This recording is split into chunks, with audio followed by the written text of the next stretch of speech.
Thank you, Isabelle, for taking part in this conversation. Today, this EarthTalk with me and Jesper. We're trying out a new format for this conversation. Jesper is also part of it, so we'll have a little bit of a new thing going on.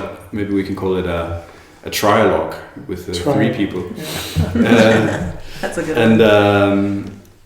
And so we're gonna talk a little bit tonight about your film and your filmmaking, which we hosted yesterday in Ry Cinema, screening of your film The Nature of Farming, which was a lovely evening, and the people of Ry showed up in good numbers for the screening and for an interesting debate afterwards. And so we thought it would be really interesting to just to talk a little bit more and get into some of the material of the film, and generally also draw on you and your knowledge about regeneration, soil and soul, maybe we can say it in that way. Yeah. Usually I sort of introduce people. I know that you're a filmmaker and a storyteller, and actually I found out you're a singer as well. Do you want to... That's my secret. Even though I am on Spotify. Yeah. So it's not that much of a secret, I found out. But do you want to just introduce yourself so that people who are not familiar with your work just have an idea of who you are? Yes. As you said, I'm a film director and filmmaker, and mostly making documentaries. That's where my interest is right now.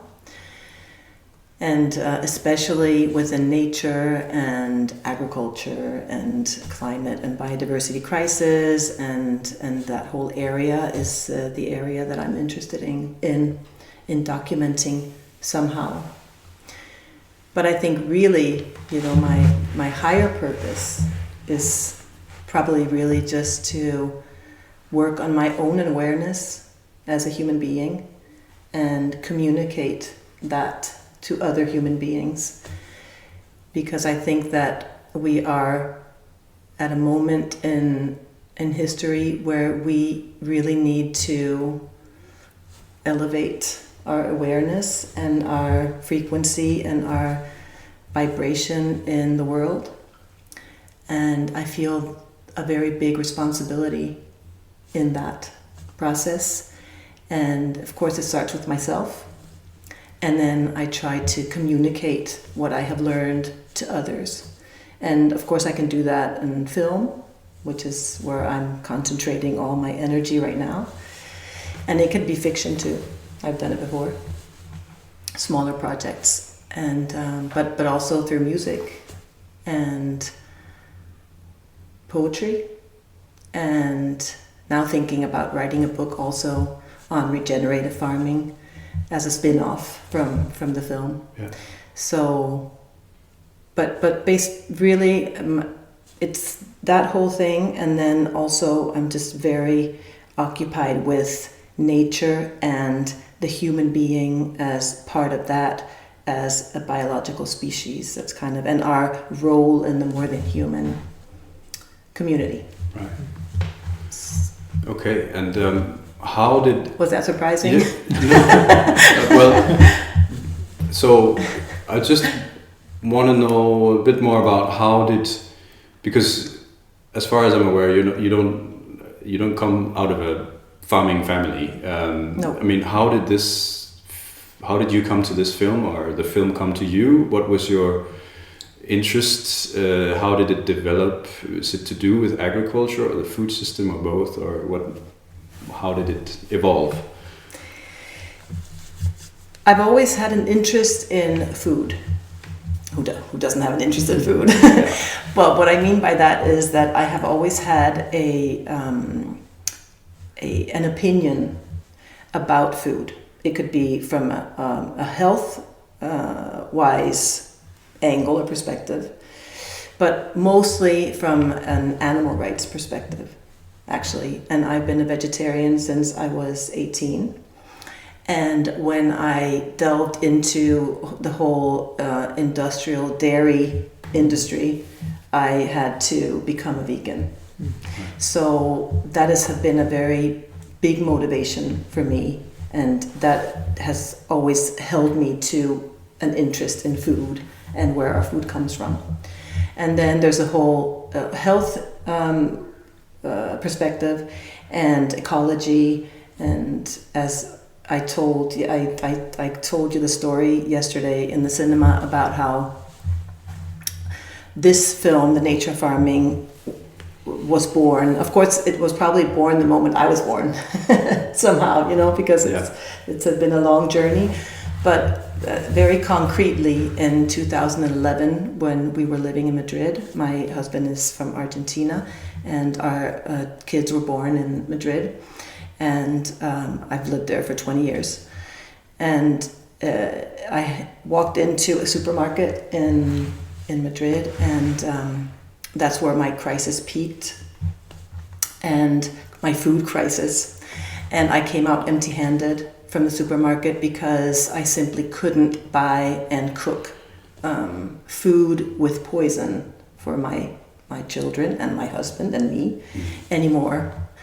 And it was very hard to get organic produce in Madrid, and I wasn't good at growing it myself. Probably didn't have time, because that also kind of requires, time and space and resources in that sense. And so we decided actually that at that moment that we needed to move to Denmark. So it made sense on some other levels, but that was kind of the moment where it shifted. And we decided we're going to move to Denmark, where we can get organic produce, and where it was also all the conventionally grown food was still in many cases unsprayed. And I thought that was kind of, what is the most important thing in our lives is maybe food. As a biological species, we need to eat. And so I thought that we needed to go where there was healthy organic food. And since I'm from Denmark, even though I've lived my whole life abroad, I thought that why not? So then when we came to Denmark in 2013, I discovered, when I read an article in another local supermarket now in Denmark, that the use of pesticides had grown exponentially from 2008 to 2013 in Denmark. And it was something like, we had gone from 4% of tomatoes being sprayed to almost 50%, and it was like that for all fruit and vegetables. And I thought, okay, what is this about? And that sparked a new process in me, and that's when I started researching and gaining insight into farming, and especially Danish farming. And I discovered that we had very big problems, not just with farming, but in general within the climate and biodiversity crisis. And I also felt a very big responsibility, because this is something that defines me. As soon as I know something, I feel responsible. I think that's probably true of many people that are seekers, which I define myself as. And I felt a responsibility. And then in 2020, when the corona hit us, that's when we started The Nature of Farming, and I said, okay, I want to make something, I want to make a film about another vision of farming. I don't want to talk about, I don't want to criticize the farming system. There's not enough of that going on. I want to make something that is visionary and that can inspire people to push towards another farming paradigm and ultimately a new way of existing on the planet. So that was the short version. Yeah. But it's also, it connects with a different question I have, because the film is very poetic. It's very, it has a lovely pace. It has lots of beautiful imagery of these different portraits that you're painting. And the sound and the soundscapes it's poetry, and then at the same time you have some quite long sequences in the film, which are interviews with scientists, and so you really get to the nitty gritty of soil biology. What makes healthy soil? What's the difference between healthy soil and degraded soil? And you also stress in your it almost feels like a strategy that you feel like we need to get this natural science information to people, and then at the same time you sort of couch it in this poetry. I'm sure that you have lots of thoughts about this, but I kind of want to connect it with is that how we go about changing people's minds? If we do need a shift in our mindset, is that how do you see that? Yeah, I think that's definitely my way of doing it. Mm-hmm. Maybe it's because that's how I respond the best myself. So that's what I think I can contribute with somehow. Because I think, well, first of all, I have to say that the whole beauty and poetry and music and all of these things are very important in everything that I create. So there's something about that, and I also think that that it motivates me. That is what has been motivating me also when I wasn't as motivated in a project that I was doing at a given point of time, because maybe the subject wasn't very interesting, it wasn't nature oriented, or it had nothing to do with the expansion of our awareness of consciousness. Then the beauty and the poetry and that whole area motivated me. So everything that I have created has beauty and poetry and music and a flow between the three of these. So that's just very important, I think, as an artist, that is part of my way of creating. Right. But it's not enough. I think that can open us here. That's kind of been that's what I experienced, that I can open people here with that flow somehow, so that they can maybe feel a connection to what they're seeing and the feeling of love. I think that's a way of drawing people in. Mm-hmm. So that's why I do that. Also just because I like it, but that's why I do it. And then, but on the other hand, I think we really need more knowledge. Sometimes we have talks and debates, even on a political level, and I have experienced it because I've been a lot in Parliament lately with another project, and I've been to many conferences, etc., etc. And what I experience is that there is not enough knowledge. And I'm not only talking about wisdom, I'm talking about knowledge. Like hardcore scientific knowledge. Mm-hmm. So I think that we need to open here. So there's a whole emotional, spiritual thing that we need to change, but we also need more knowledge, because we need to have qualified discussions about what is going on and how can we make it better. Mm-hmm. And that's why I think that the combination of the two is one way of maybe reaching people and feeding them with some of these with some of this information that they can maybe get inspired to pursue afterwards, and delve into. Yeah.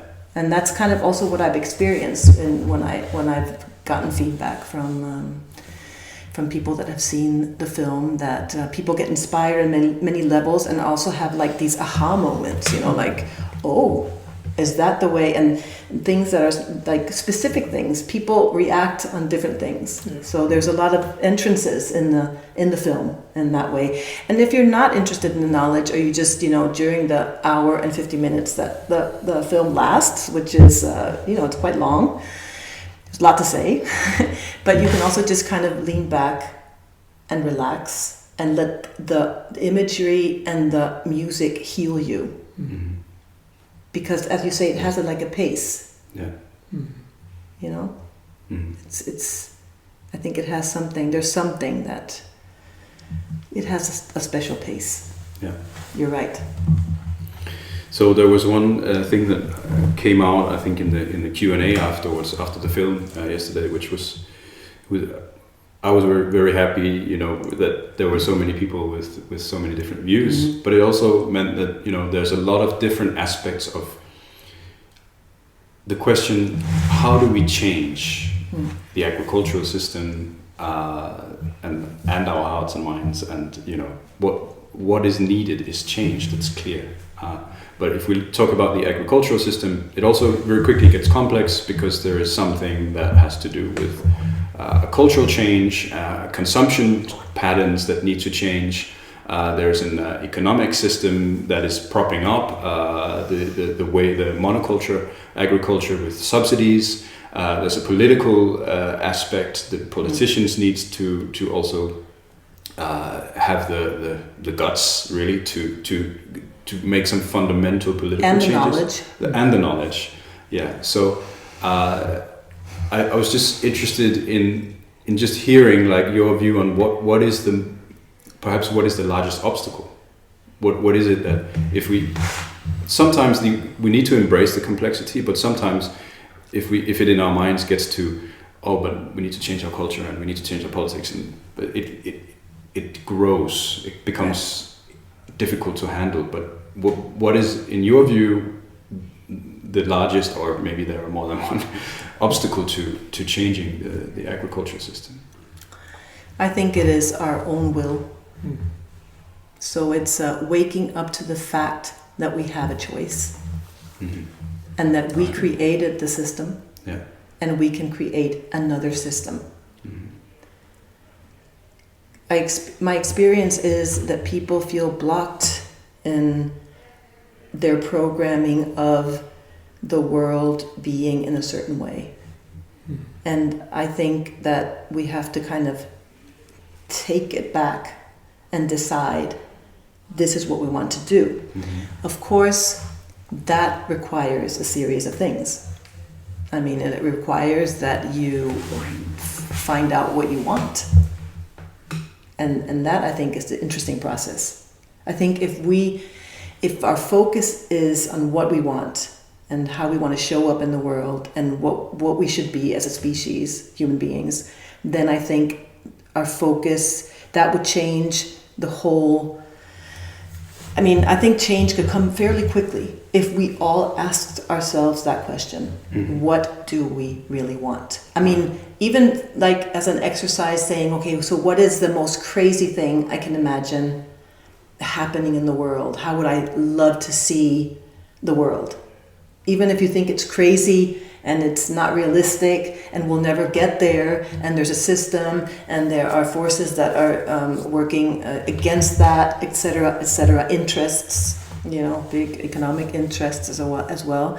But I think that if we dare imagine what we want, already in that exercise, we are shifting the world towards that. Yeah. So I think it's our will. Don't you think you could say that there's a deep longing as well? Yeah. I mean, instead of saying what do we want, then what do we longing for? Yeah. Yeah. Well, and so this connects with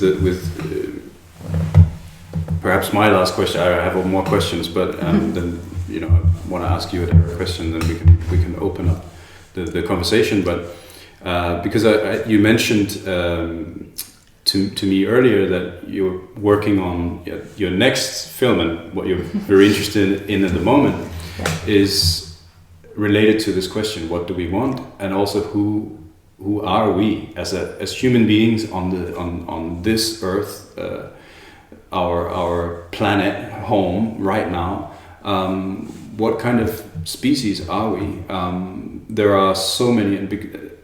There's so many stories about that are essentializing human nature to, you know, it doesn't even have to be good or bad. There's a whole gray area in between. But so many stories about why we can't change, and so I want to hear a little bit more about this interest that you have. And what is it you're seeing? And obviously, it's related to a lot of the stuff that we're working with in terms of our relation to each other and to nature. And if I'm going to find a sort of to connect this a little bit with the overarching theme of all these conversations, which is regeneration, what does regeneration perhaps mean in that light, in terms of who are we as human beings? That's a big question. I think that my point of interest right now is, why are we here? Mm-hmm. And from a biological perspective, because no species is here without it having a certain function within the ecosystems and the whole of Mother Earth. So I think I've kind of woken up to that, because I've been seeking the answer to this question, why are we here, since I remember. I was probably maybe 6 years old the first time I was asking myself this question. I remember exactly where I was at that point when I thought about this. So, and I have been seeking, the answer to the question in all sorts of areas. And right now, I feel like I've come back to the basics, which is, I am a biological species, therefore I have a biological function. And I think we have forgotten that somehow. Of course, we've separated ourselves from nature, so we have redefined ourselves somehow within us. We have defined ourselves in another way. We have forgotten, we have to remind ourselves that we are a biological species and that we are part of the ecosystems as well now, but in an unconscious and destructive way, because we are not seeing ourselves as part of that whole. So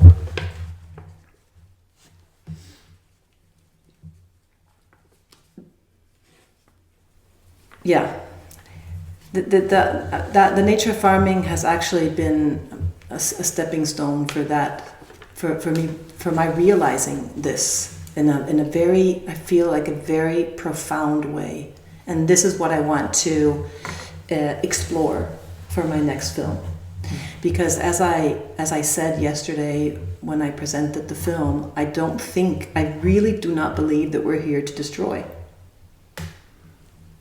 I think we're here to create life, as do all the other species in the ecosystems. And I think, and it's, of course, it's a paradox, because we have been on a journey where we have done the opposite, and we have explored that path for many reasons and have just kind of maybe forgotten where we came from.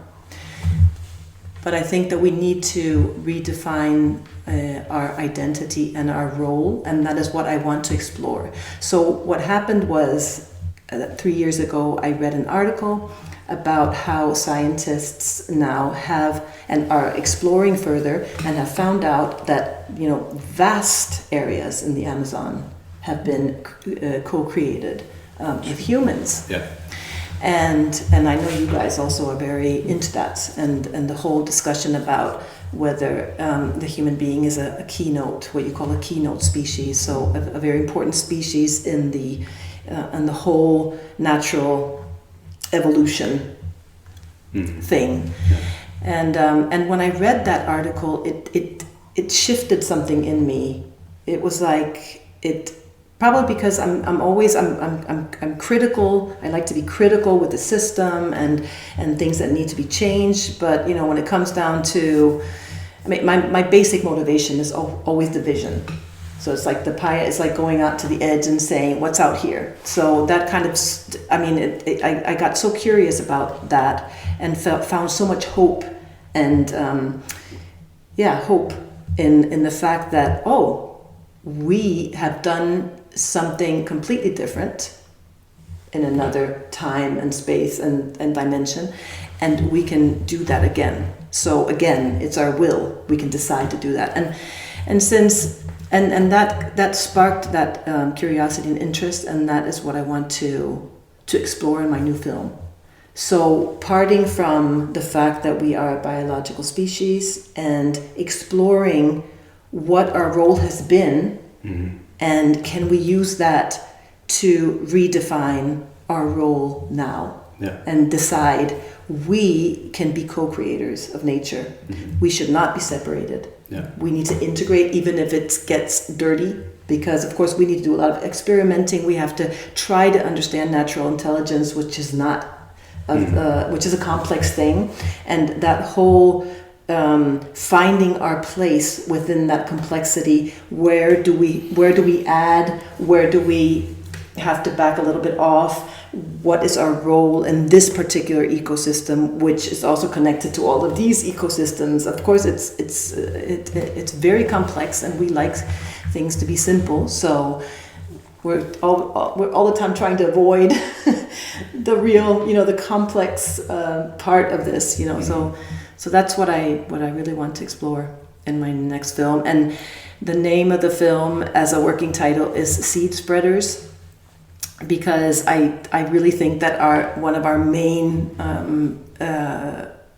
functions is to spread seeds, as birds and other mammals and other animals do.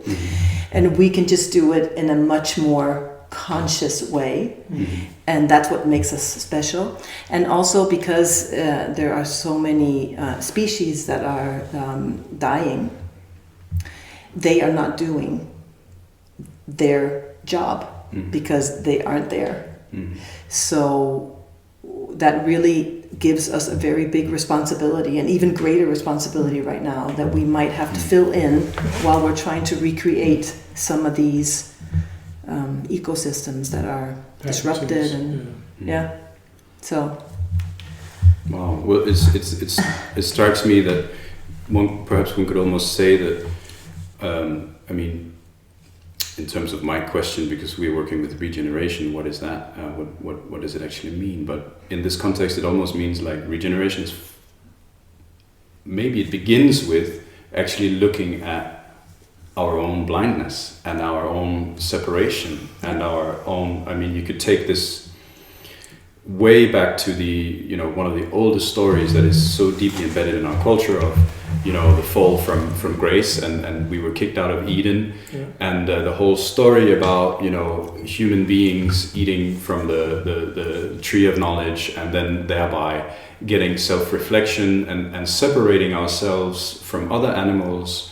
And it's almost like with the stories comes this sort of almost carte blanche to just act as if we were not part of nature, but we forget that this is an agricultural story. This is the story of the beginning of agriculture, but our human species is so much older and so much wider and bigger than that. And if you look at all sorts of other cultures, there are all of these laws, let's call them laws, or at least rules of thumb of how to behave so that we can maintain our function in the ecosystem and not act as if we were separate. So it's almost like to even begin being regenerative in some way, we need to confront this separation and this blindness. And that's part of the identity that I was talking about, because of course we were thrown out of nature. We were thrown out of the Garden of Eden. That's what our culture is, and our identity as human beings is related to that story of creation. We were in that moment separated from nature, or at least that's how I see it. Whereas in other, with the First Nation Americans and just indigenous people in general have a whole different story, and a lot of First Nation Americans have the story of the goddess that is pregnant, by the way. It falls down, and this cat, she's caught by the other, like the birds, and then they bring her down, and then together they all create Turtle Island and live in one big more than human, and that we shouldn't even use that word, more than human, community, because that's seen from our perspective again. But it's a big community of living species.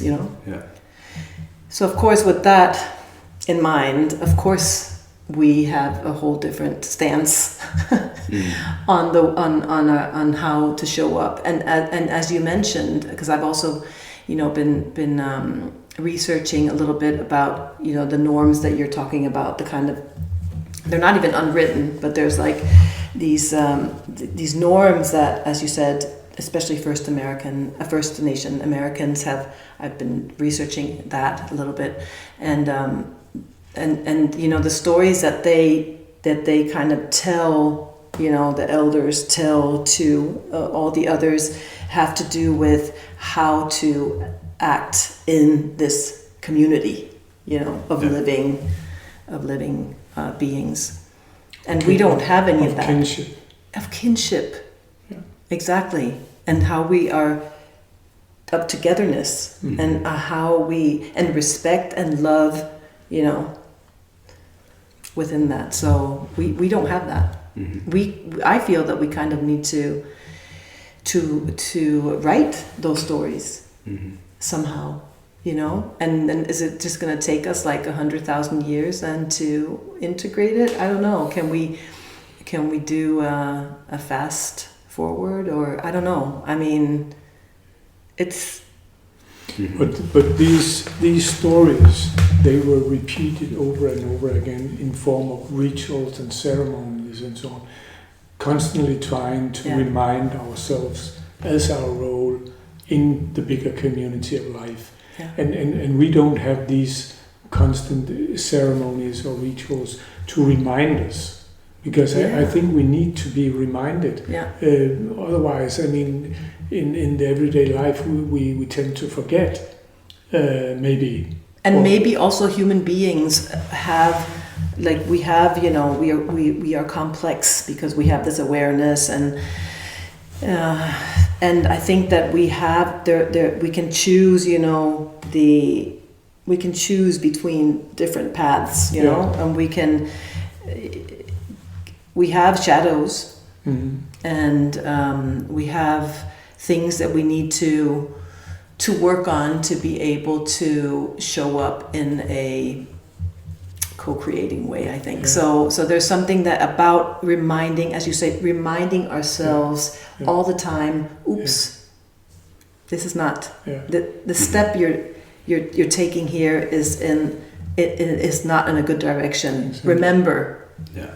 So and we're not, I talked to a politician recently, and I said I think that all politicians need to have like a person that is that they have with them, as if it was some kind of I don't know, a person that is sitting beside them, and every time they kind of step in a wrong direction, the person is telling them integrity.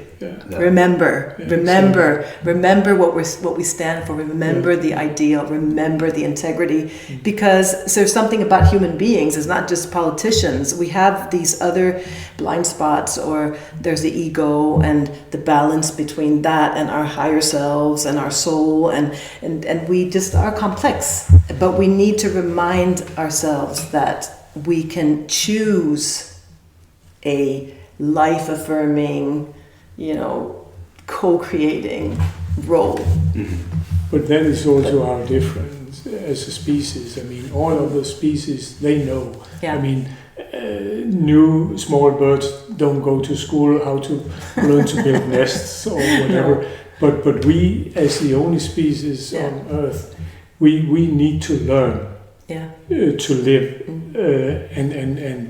and therefore, of course, as you say, we can choose. We can choose what kind of how we want to interact, and whether it's a life-affirming way or a life-destructing way.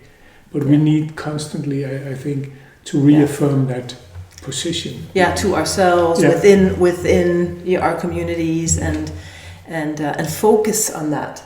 Yeah. So maybe regenerating has to do with that. Reminding ourselves, like writing these norms or these pledges. Maybe we need a pledge, we need to start We need to start by writing a pledge, and reminding ourselves that this is what we want to be.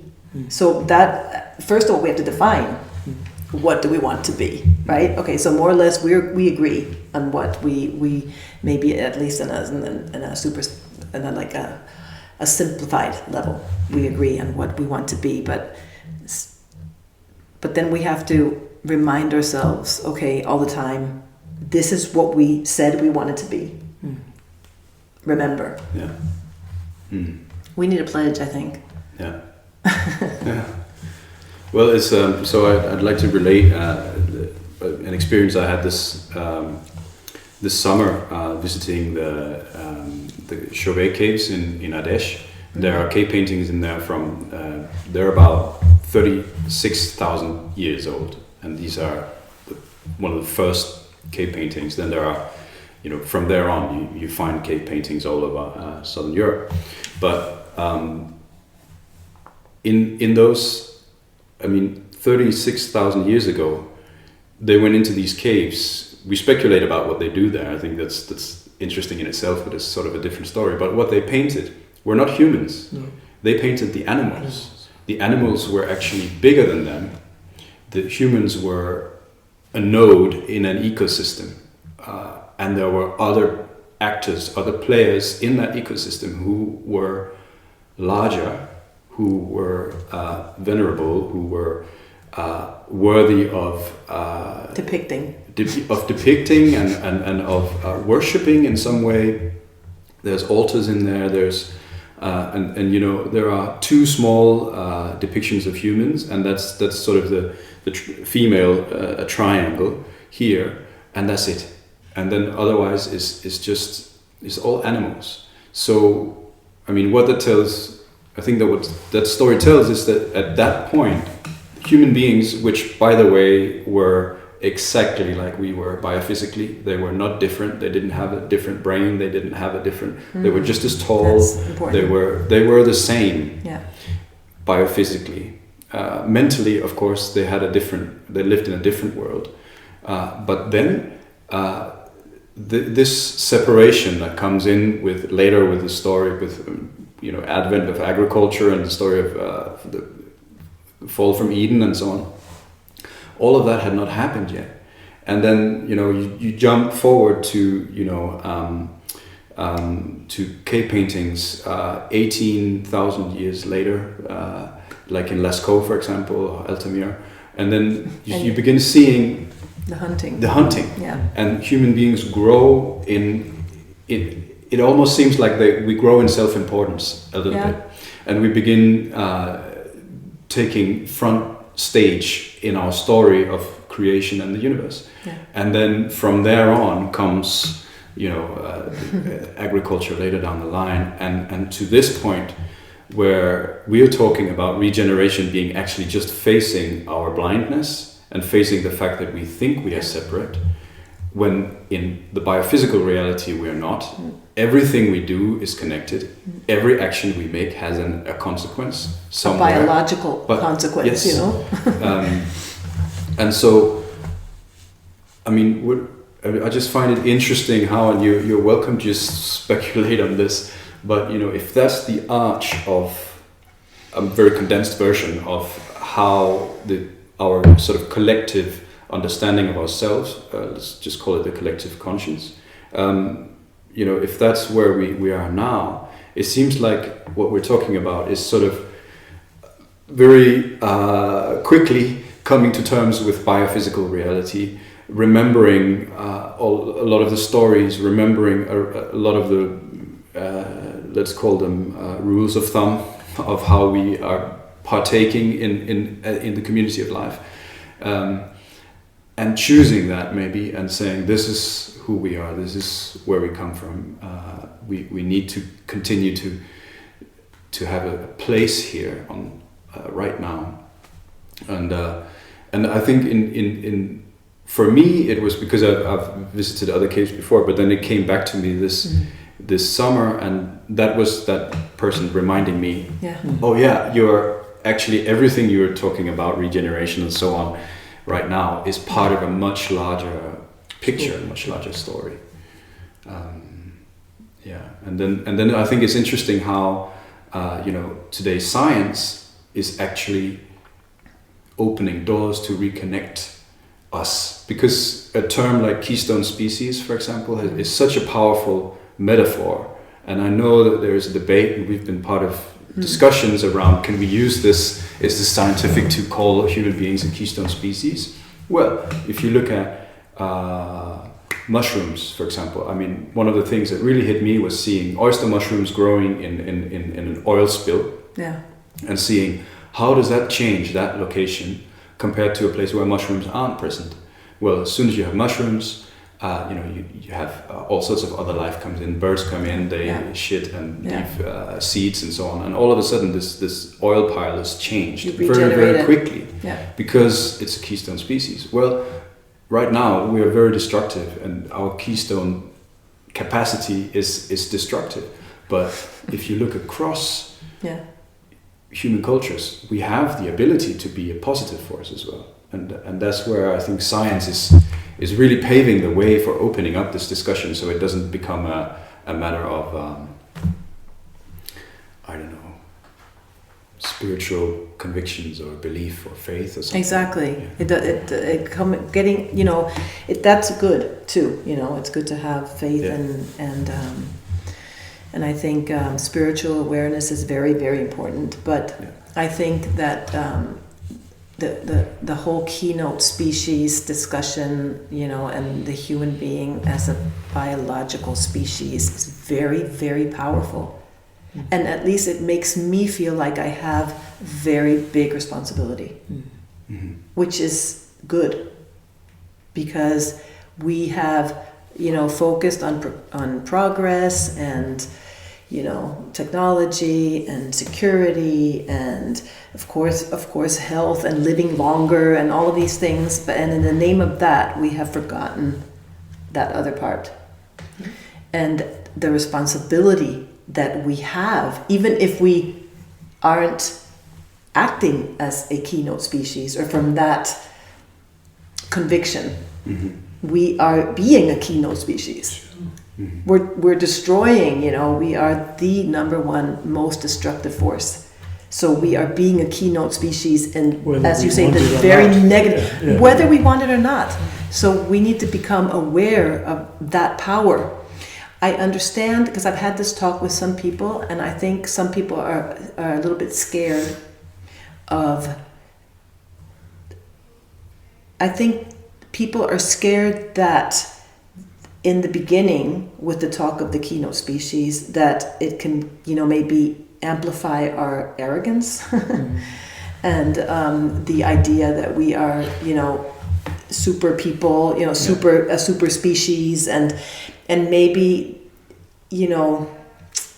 it's a good question, because I can feel that when I talk about this, some people, get a little bit scared, because we are in the whole discussion of we need to separate humans even more from nature so that it can regenerate on its own. And once we are gone as a species, because a lot of people talk about this in a very natural way, that when we are gone, nature will find itself again and regenerate, etc. And I think sometimes people get scared of the fact that,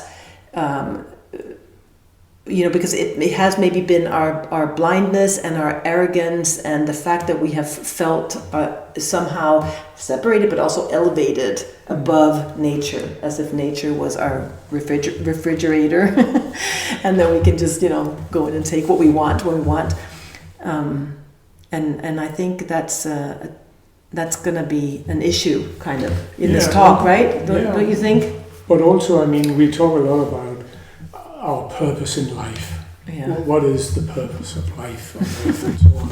And if we take up that perspective, that is definitely, in my opinion, a purpose of life for human beings, because as we talked about before, we are the only species who can actually choose to do in one way and another.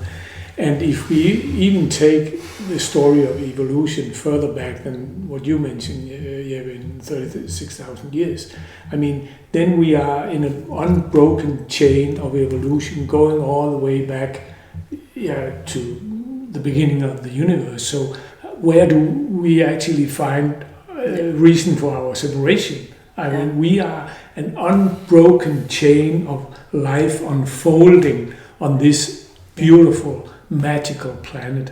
Yeah. And why don't we have this as our primary goal, to sort of try by all means to serve life in its flourishing in all its diversity.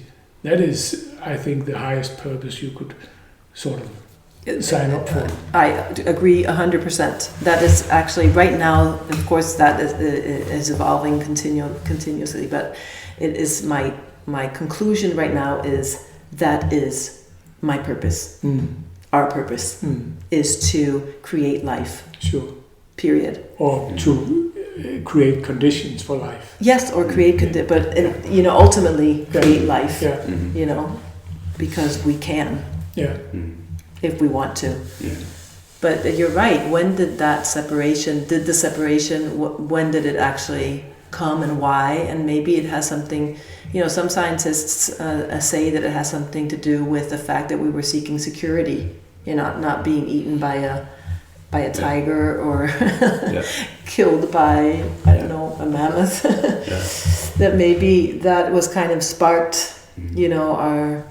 That we were seeking security, and then that kind of took us to where we are now. I know we didn't stop at some point and question, is we want security, yes, but is this, once we have gotten a certain level of security, is this what we want? I mean, are we on the right track? Yeah.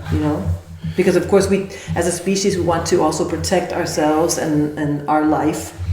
And I'm wondering if that is why the separation. If we play with that thought, then you could say that if you're seeking security, then you're also trying to really maximize the control of your environment, of your conditions, which has taken us to this.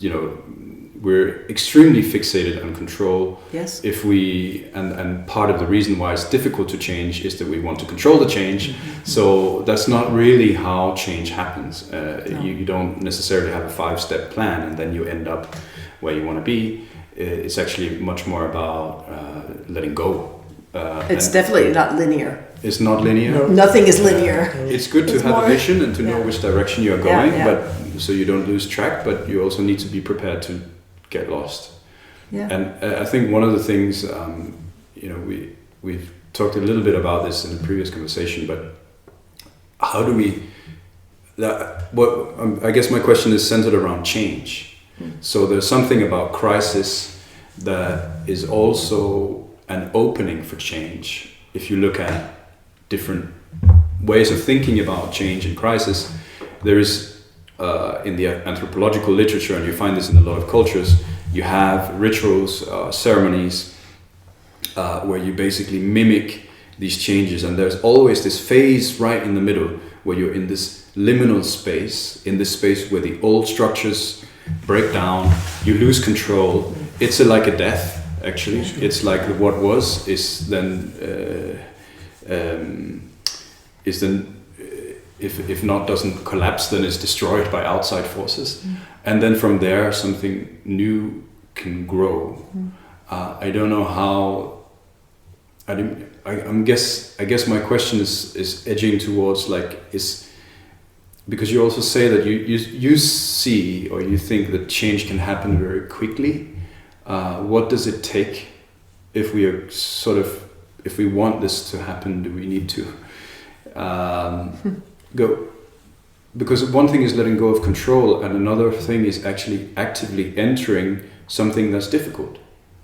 Yeah. If we come from this culture that seeking security, seeking control, not being in conflict. But I mean, we in Earthways, we have the metamorphosis from caterpillar to butterfly as our logo, part of our logo.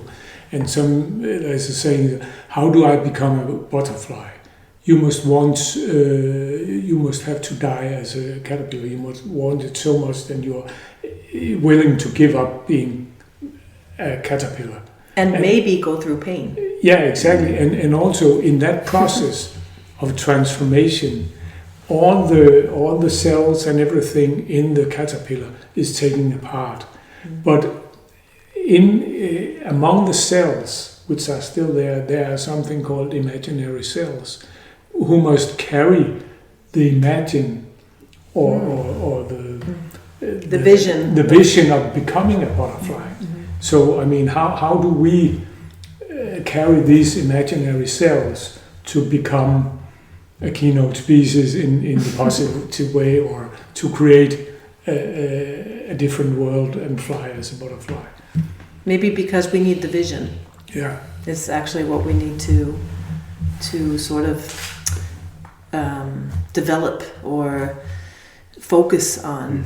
You know, the vision of what role we can play, a life-affirming, life-creating, co-creating role. I mean, what can be bigger than that? From a very humble place, but what can be bigger than the creation of life? Exactly. I mean, so if we that's why I also want to make that film, Seed Spreader, because I kind of want to honor that new identity role, you know, explore that and give people that inspiration, just like the nature farming can inspire at a certain level and certain things. I think that we need to talk about, the more we talk about that, the more we will integrate that identity. And I think change comes when we begin to see ourselves consciously in another manner. And of course that can come in many ways. It can be from knowledge, wisdom, something that emotionally impacts you. It can come through a crisis, a very big painful crisis, and then you are reborn. I mean, that has happened to me many times in my life, and maybe I'm just the kind of person that likes to walk into fire, you know, or jump off a cliff. I mean, even if I also have these issues about, of course, I would like to feel secure and, you know, I want to, you know where I'm going to be living, you know, am I going to be earning enough money to be able to pay my bills? But beyond that, my curiosity and the fact that I am looking for something, for answers, is much, much bigger. So it takes me off so many cliffs and into so much fire and into the bottom of the sea. But I still think that that's also what I think makes life interesting. So it's all these journeys that I am on all the time. And then when I think about my life, I feel like I have lived a lot of lives in one. And because I just pursue, I'm thinking, yeah, this sounds hard and painful, and the creation of this movie has been hard and painful, and it has been, you know, I mean, it has been about will. I want to do it, and I've also had my own process during the film, and, you know, halfway through, I just said, I'm never gonna look at this film anymore, and I threw it away, and I decided now I'm gonna find a job, a real job. And then I think 3 months after, you know, without even noticing it, I was kind of back again, you know, in the, okay, I want to live life on the edge, kind of, you know. So I'm not saying everybody, you know, has to be that way, but maybe a little bit. Maybe we need to open up to life also being an adventure. Sure. And a place where you can have magical experiences that don't have to be, you know, traveling to a place that's beautiful, exotic, and has white beaches and waterfalls, but just the processes in themselves, and the people that you meet on your way, and the insights and the aha moments.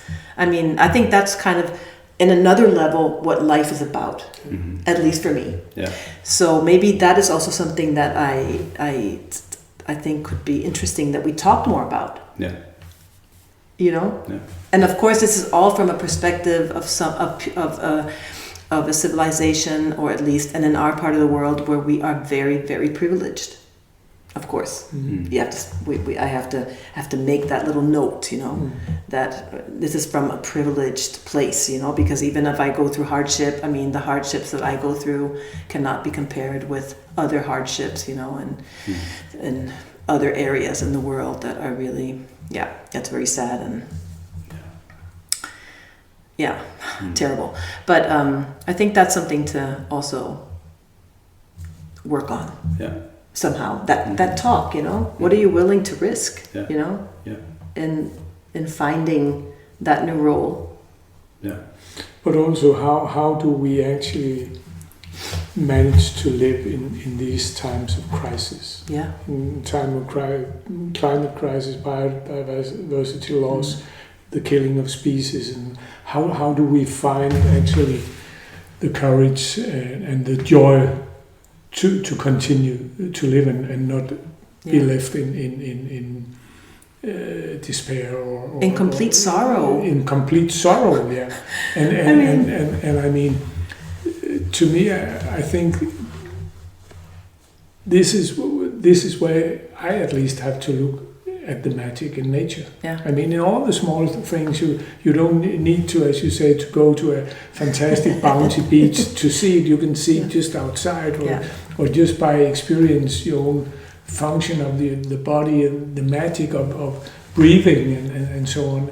So if we begin to actually acknowledge that it is magical, how life is possible and how everything interrelates and make life possible, then I think at least we have to trust or believe in that capacity of our nature and find our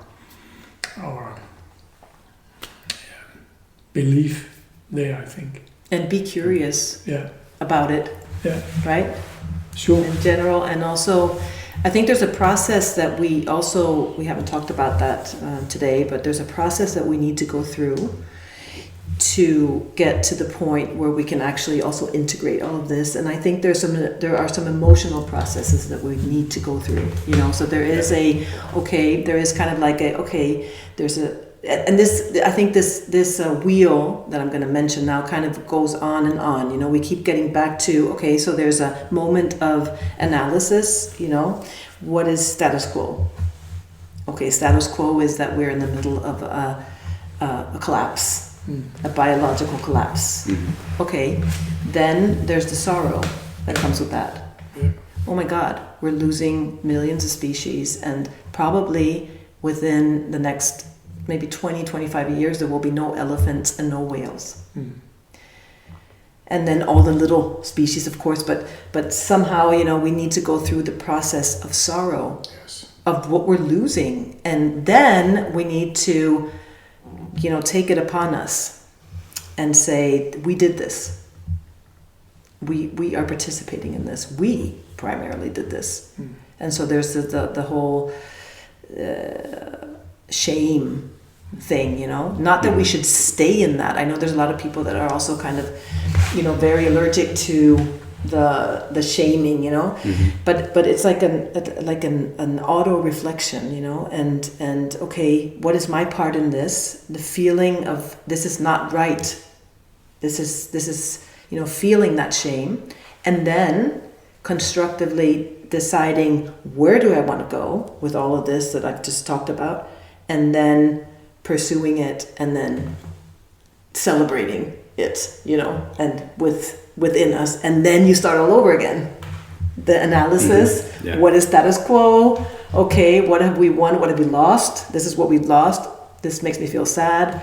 Then, what is my part in it? And then again and again and again. And I think that process is something that we need to be open. We need to be aware of it, and then we need to be open to going through that process again and again. Also, which can be painful. Yeah, for sure. Because also it's our own, our own part in things. Now we're talking about us as a species, but you can also, cook it down to me as a person, me as a human being, me. I mean, what is my part in this right now? Am I flying all over the world? Am I buying things that are destructive? Where am I feeding into this? What kind of food system am I supporting, etc., etc. So you can also cook it down to that. Yeah. And I think we need to keep, when you do that process, you're being also very courageous because you need to make change. When you go through that, you can't unsee, right? You've seen it. Oh my God. Then at some point, you know that you have to take steps in another direction. So that's also kind of, what kind of development do I want to put my life behind? And that actually goes down to the very small things. My legacy. Yeah. What do I want my the future, my kids and my grandchildren to think? How do I want them to think about me as a person that showed up in this moment? So we're kind of in that sense. It's interesting. We're writing our own story. Sure. Every single minute, second. Yeah. We're writing it by all the choices that we make and things that we do, and ultimately. Yeah. So that's also maybe. Yeah, absolutely. A marker of change, Yeah, definitely, and it's a beautiful note actually to draw this to a close, because we have to round off. But I think this image it holds a lot, and it speaks a lot to the question of change. Yeah. I think it really does. So thank you for that, and thank you for coming back to Ry and doing a screening here with us and taking part in the conversation here. It's been wonderful to have you visit again. Thank you. We'll see if when will be the next time, because as I said yesterday, this is the second time in 3 weeks after never having been here. Yeah. It's like now I'm going to be coming back all the time. Sure. Well, you're most welcome. Yeah. We have a lot of things to talk about. Yeah.